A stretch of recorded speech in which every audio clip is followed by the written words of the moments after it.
Well, joining me once again is Abby St. John for the weekly entertainment panel. Now, Abby, of course, we've talked about this a lot on the panel, and that is Mulan. And it seems like a broken record because we talk about if it's going to get released, and Disney finally has an answer. It comes at a price, though, literally, and also it's caused a lot of outrage between theater owners and as well as fans. So just talk about the decision made there by Disney.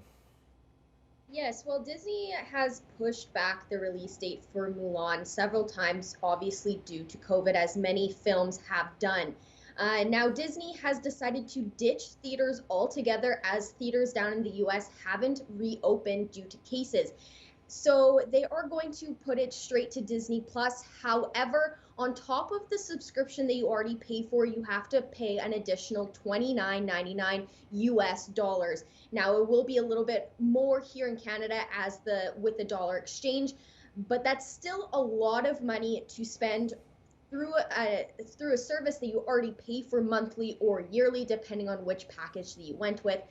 So, I mean, I get the outrage from people because fans are very upset over this because they're already paying for a subscription to their service. So adding another $30 on top of that for a movie, I think is a little steep.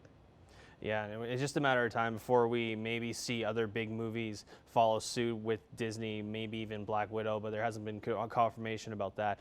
Sticking with Disney there, Abby, one of the live actions continue to be a big talk in development. We know Hercules is in development, even possibly Bambi down the road, but one of the big news out of this week was that Tom Hanks was back in talks for Pinocchio. I know he was in talks a while back when Paul King originally was attached to direct, but now that there's a new director at the helm, things could possibly work out with Tom Hanks?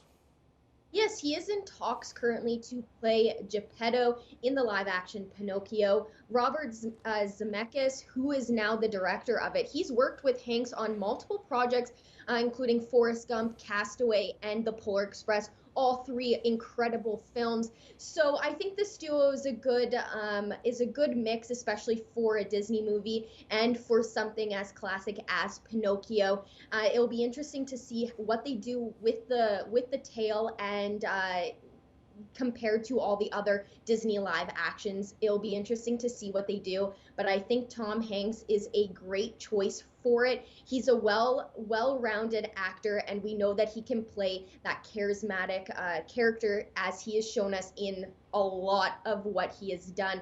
So I think he will fit the character as Geppetto, and with the white hair and the beard too as well, it'll just add the characteristics of the character as well.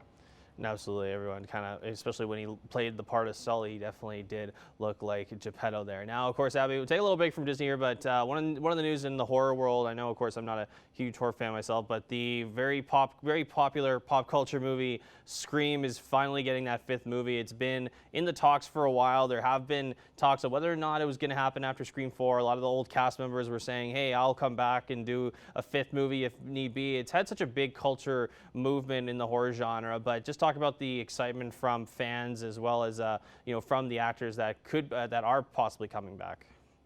Yes, I'm very excited when I heard that this was in the works. Wes Craven brought to life this amazing four-film franchise. And of course, he unfortunately passed away in 2015, but it's now being reborn. And there's talks about it being its standalone the first another one of the Scream, or it's going to be a continuation with Scream 5. There hasn't really been a confirmation on that yet. However, exciting news, confirmation was made by Courtney Cox and David Arquette, who are coming back to reprise their roles as Gale Weathers and Sheriff Dewey, respectively. So that's very exciting.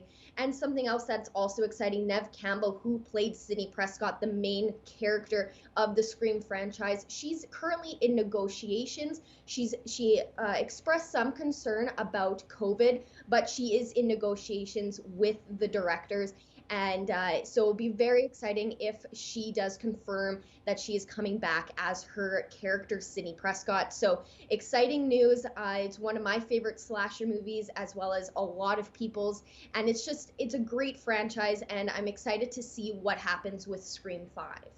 And lastly here, Abby, of course, some Marvel news to talk about. It wouldn't be a huge entertainment panel talking about some Marvel stuff. Of course, one of the big talks was Captain Marvel, and of course, there is the sequel that now is officially announced and talked about. And one of the surprising moves is that the original directors, Anna Bowen and Ryan Fleck, are not coming back, but there is someone new that's coming in to do the movie. So just give us some details on who that is. Yes, the new director for Captain Marvel 2 is Nia DaCosta, who directed and wrote Candyman, the new horror movie that came out not too long ago. She's now going to be in the director's chair for Captain Marvel 2, which is very exciting news.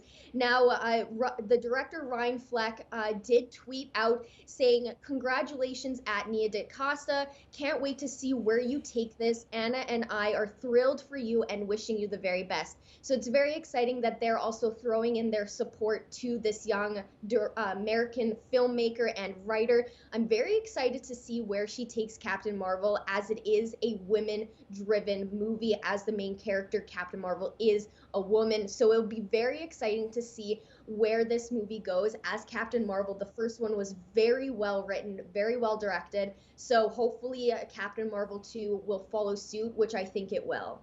Absolutely. Well, Abby St. John, thank you very much for joining us once again. Thanks, Connor.